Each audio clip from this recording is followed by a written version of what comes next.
This is the evening news from Moscow. You're listening to simultaneous interpretation from the Russian by John Glad. The program is entitled News 1. This is Irina Mishina. It's Channel 1 from Moscow. Which path is our economy taking? Is it the correct path? That's the question we're discussing in society. That's one of the topics of the fourth session of the Supreme Soviet, which has commenced working today. President Yeltsin made a trip today to St. Petersburg. The future Army Minister, or Present Army Minister, Shaposhnikov, has visited Turkmenia and then will visit Tajikistan. The President of Moldova, Snegur, has been inaugurated into office. Southern Ossetia will vote on Sunday on reunification with Russia. What is the punishment which is in store for those who organized the aborted coup?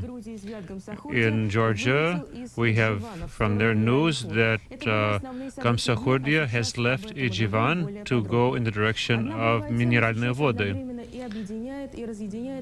Now, one topic which is uniting and splitting us all up in 1/6 of the world's inhabited landmass. Prices are one of the chief topics at the Supreme Soviet of Russia. It's expected that the deputies will adopt a number of rules on commodity markets, prices, and on entrepreneurial activities. In the Russian parliament, there will be a speech by Yeltsin. It's early to make predictions, but it's clear that tomorrow is very complex. That is admitted to even by our leaders. There are a number of disagreements with regard to the subsequent development of our economy. That was a topic of Mr. Ruslan Khasbulatov today. Talking about a division of governmental authority, he said that the Supreme Soviet and the President were the supreme bodies, and the government should be involved in specific tasks such as the economy. I've been very severe in my criticism, that's clear. I've proposed even certain alternatives by which the government might resign. As you may have noted, I wasn't demanding an immediate resignation, but this is a proposal for serious consideration.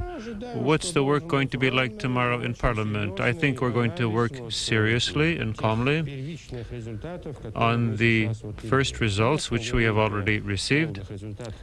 Of course, the final results have yet to be evident.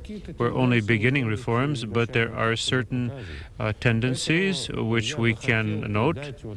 For that reason, I would like the discussion tomorrow to be businesslike and constructive, without any accusations and counter-accusations. I hope that the deputies, for that reason, will adopt a serious approach tomorrow.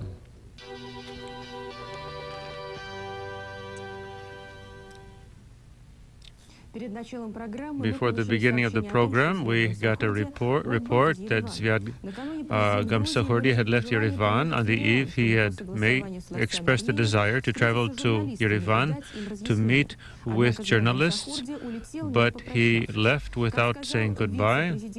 According to the vice president of the air company of Armenia, said that the plane was leaving in the direction of Sukhumi and then added perhaps in the direction of Mineralные Vody. This is a report from our correspondent in Yerevan. Gamsakhourdia spent 10 days in this house in the northeastern part of Armenia, in the area of Ijevan. He did this with the agreement of the local authorities. He and his family and those accompanying him received permission to have temporary asylum. The Armenian authorities, wanting to see the situation to be stabilized in the neighboring republic, decided to undertake this complex step but with certain reservations. The territory of Armenia could not be utilized by Gamsahurdia to develop political activities. And perhaps for this reason, Gamsahurdia decided to leave Armenia. Today at 7 p.m., Gamsahurdia and those accompanying him left the airport on the plane, on a 139 plane, and flew off in an unknown direction. Unofficial sources tell us that the plane left in the direction of Sukhumi. According to our latest information from the Rio agency, received from Shershenidze, who is the Minister of Defense in Armenia, the plane landed in the city of Grozny. The government of Sigua in Georgia stated that the situation in the republic was being stabilized. Kitovani, who's the head of the National Guard, said that the authorities control the 90% of the territory. In Zugdidi, Kutaisi, Samtrezia, and Abkhazia, there we see a confrontation here, which is now continuing. The Caucasus continues to be an area of serious contradiction. Chechen-Ingushetia is on the edge of a conflict. So, with the Ingushi are now protesting the intention of the Chechens to ask for readmission to Russia. And in Southern Ossetia, there will be a referendum on the independence and reunification with Russia.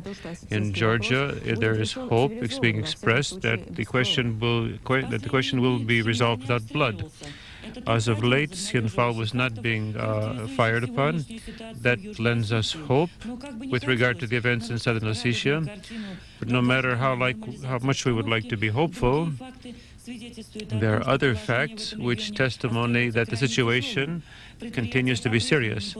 There is no work being done, there is no electrical energy, no natural gas, and the residents have to use wood stoves if they were lucky enough to purchase them. If they did not have any such stoves, they have to sleep dressed and eat dry food. Women, children, old people, refugees are particularly in a bad situation.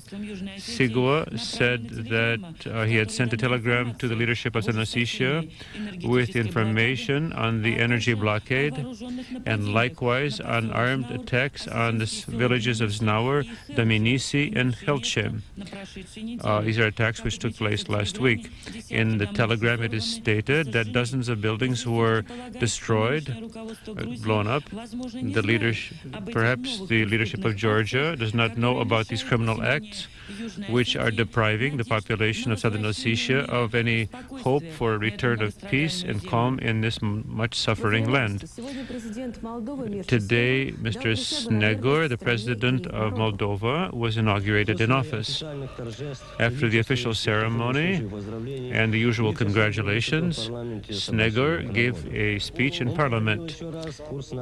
He said that Moldova would be independent, would develop relations with members of the Commonwealth, and also with Western Europe. Mr. Snegor said that he was in favor of a peaceful resolution of the problems of the country on the basis of absolute observation of the Constitution of Moldova. This means Novosti 1, new one. Today, President Yeltsin visited St. Petersburg. St. Petersburg has not been ignored by high leaders, but today he arrived as the President of Russia. On the way from the airport, he placed a wreath at the grave of those who died in the Second World War. Then he left for town to see the fleet. The fleet is being profitable. It's a lease enterprise. Unfortunately, this independence of the fleet was not to the liking of the local administration. They are attempting to knock the sailors down a notch. And this was the topic, together with other social questions. There was a lot of talk about food supplies for the cities. I'm an invalid from the war, and I don't have any food. We have, without protection, old people, the poor. In the transition to a market economy, they were the first to take the blow. There was a lot of whistling directed at Yeltsin when he came out of a food store. Russia is great, and 3 or 4 months are not enough. And as president, I want to warn you, this may last till fall, 6 or 8 months, and we'll have normalization only by the end of the year. We'll have a lowering of prices only then, and a improvement of the situation. I know in the meantime it's very difficult for you and for me, but we have no other path. We have dug ourselves over 74 years into a very deep pit.